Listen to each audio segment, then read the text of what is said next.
নমস্কাৰ। আমাৰ অসম মাধ্যমিক শিক্ষক আৰু কৰ্মচাৰী সন্থাৰ এখন ভৱিষ্যতে শক্তিশালী জিলা সমিতি হৈছে শিৱসাগৰ জিলা মাধ্যমিক শিক্ষক আৰু কৰ্মচাৰী সন্থা।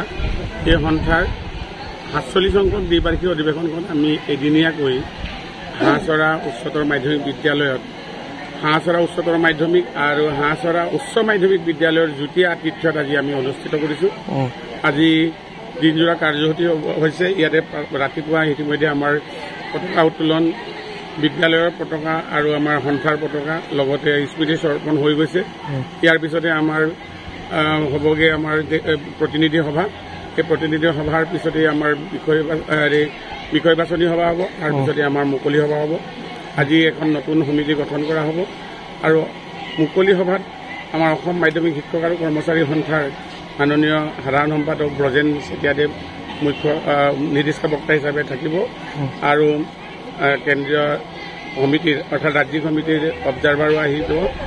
আৰু আমি গত সময়ত আমাৰ সন্থাৰ পৰা যিসকল বিষয়ববীয়া অৱসৰ লৈছে তেখেতসকলক আমি ৰাজহুৱাভাৱে সম্বৰ্ধনা জনাম।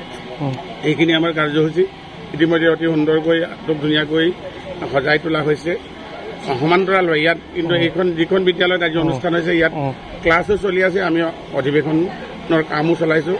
তাতে পাঠদানত কোনো ব্যাঘাত নজন্মে তাৰ কাৰণে আমাৰ জিলা শিক্ষা বিষয়া অৰ্থাৎ ইনস্পেক্টৰ মহোদয়ে নিৰ্দেশাৱলী দিছে। সেইমতে আমি আখৰে পালন কৰি পাঠদান চলি আছে।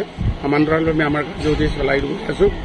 আশা ৰাখিছোঁ আমাৰ এই অধিৱেশনে এখন সৰ্বাংগ সুন্দৰ এটা সমিতিও গঠন কৰিবলৈ সক্ষম হ'ম আৰু আগন্তুক দিনত নতুন সমিতিয়ে অসম মাধ্যমিক শিক্ষক আৰু কৰ্মচাৰী সন্থাৰ যিমানবিলাক কাৰ্যসূচী অতি সুন্দৰভাৱে পৰিচালনা কৰি লৈ যাব বুলি আশা ৰাখিছোঁ। ধন্যবাদ।